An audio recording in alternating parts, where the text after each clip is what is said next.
If you were at the very top of your profession, could you walk away from the work that got you there to pursue a totally new direction?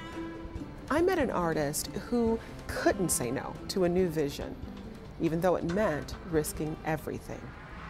Part of the Multiverse. This is Forker Girl, here to introduce two of my new video poems, POAM, Particle Products of In the Multiverse. This is a poem, POAM, as in Products of Acts of Making. To the Feeling Kelvin Caliente Mix video. Poems are works created in the practice of limited fork poetics. Neutrino mix of reality. Our tour guide to limited fork theory is Forker Girl.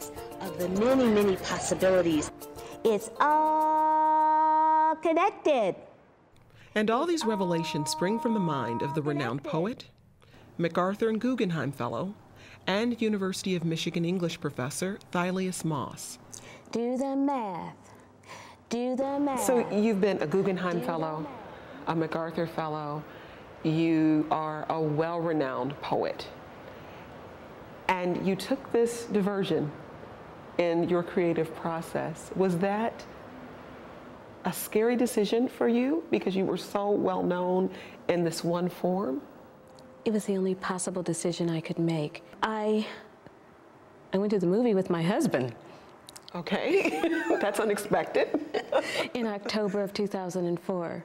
I was just enthralled by those credits. The credits? The credits. And all I did was say to my husband, look, the words are moving.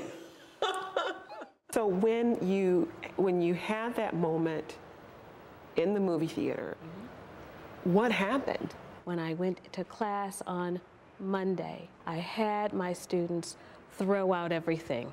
Everything? That's right. I said to them, I don't believe what I told you when classes started. I cannot continue. Everything exists inside science. And if limited fork poetics seems a little out there, its impact on students has been absolutely concrete. Try to visit every bead and the infinity that separates them. Oftentimes in a PhD program, you spend a little bit of time sort of searching for a project, and once I took that class, I said, okay, there's something really important going on here.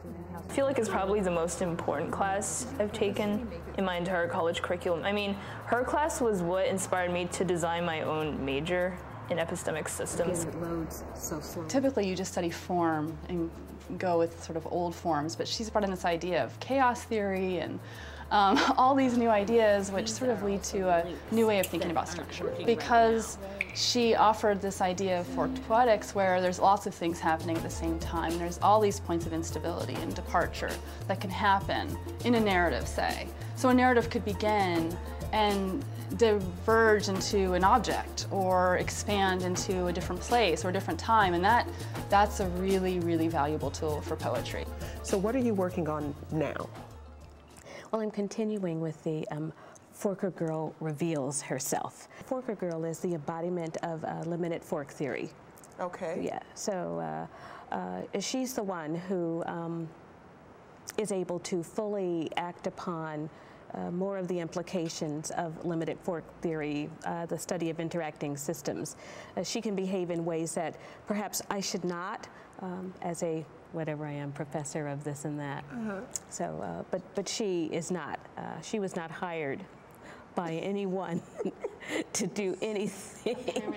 So before we put the theory into practice, who better than Forker Girl and Thylias Moss to teach us some limited fork 101? Here, though, is that in an idea of everything, that everything is held together by the idea itself.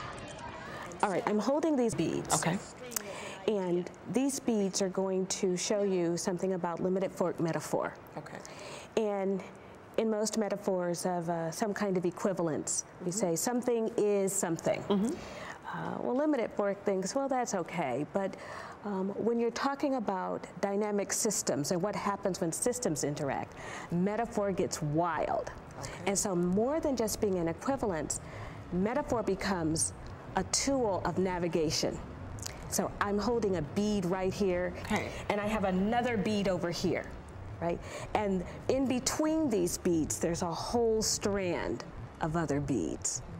There are 100 beads at least between these locations. And in limited fork metaphor, how do we travel?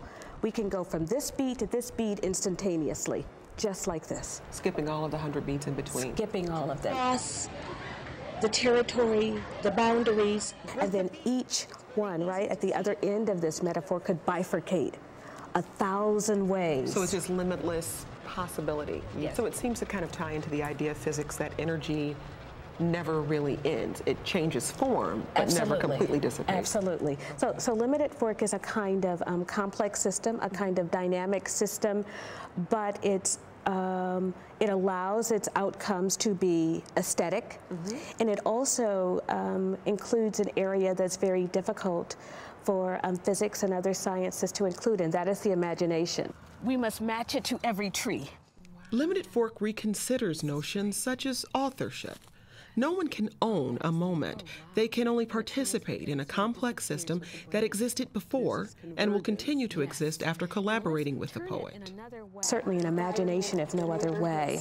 You can allow these things to converge, allow something to happen, and then the role of a person who would be a practitioner of limited fork theory would be to somehow document what happens in these interactions. So it's a creative experiment. Absolutely. It is very much an experiment, and I refer to work in limited fork as inquiries, investigations, experiments. Of what stays on the fork when I try to use